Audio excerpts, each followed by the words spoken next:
Hello, I'd like to share with you some information on our professional learning community survey. I want to share the screen with you here so you can see what we've got going on.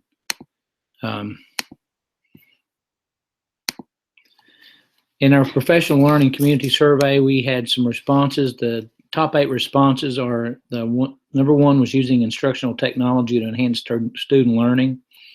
Number 2 was differentiating instruction to meet student needs. Engaging and maintaining students in active learning, planning for differentiated instruction, involving students in setting learning goals and monitoring their own progress, planning time realistic for pacing, content, mastery, and transitions, maximizing instructional time and minimizing disruption, maximizing instructional learning time by working with students individually, as well as small groups and whole groups. So what are we to do with that? What's our next steps?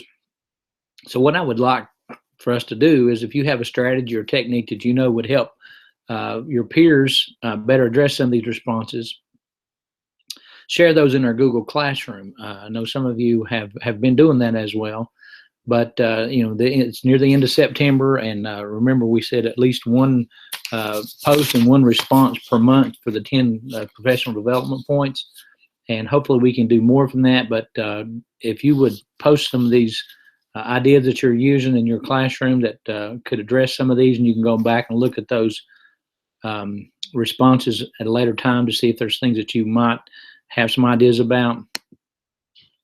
One of the things we're looking for is to try to build collective advocacy amongst our teachers, and I think last year's testing showed us that we were able to make some remarkable gains just in our division if we work together and see what we could do. So we're currently all 5 schools in our division are accredited, so that's a good thing, and I'll share some information here in just a minute to show you how that's done throughout Region 7.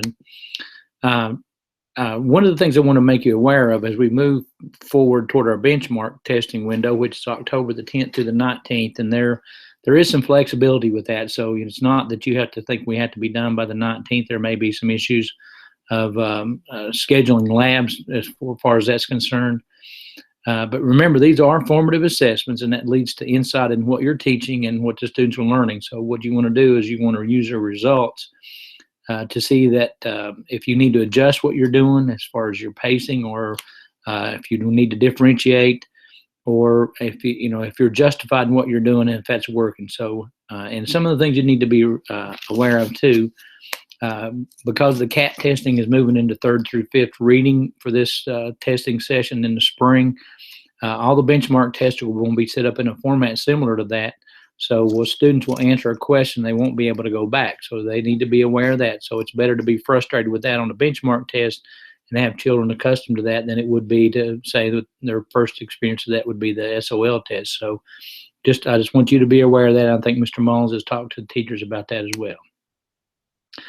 Just some information that's came out today. This is September the 22nd. Just want to share that with you. We're looking at some information as far as the percentage of schools in each of the superintendent's regions in the state of Virginia. And Region 7 is now the larger percentage of schools are accredited than there is in any other region in the state of Virginia. Last year, it was Northern Virginia had 89.41% of their schools accredited, and we had 88.89. After this last testing session, 94.44% of schools in Region 7 are accredited, and Northern Virginia is 89.89% of schools are accredited. So that 5.55% growth in Region 7 includes that accreditation for schools in Dickinson County.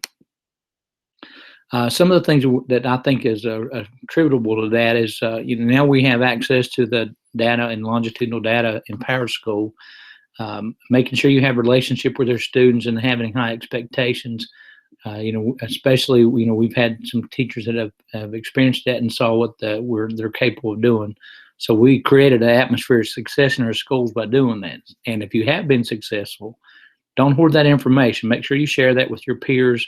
There's things that you're doing that other people want to know about. We'll try to do that as we move forward into January when we do our Ed Camp. And on this presentation here, there's a link here. Will take you to a video about what an Ed Camp is, and I've kind of send out some information about that and what exactly that is. So we're looking at more of, what can we do internally as far as our professional development and how we move forward with that. So I want to thank everybody for everything that they've done. And if you have questions or if there's anything that you need to know about, don't be hesitant to call me, and I'll be glad to share with you. Thank you very much.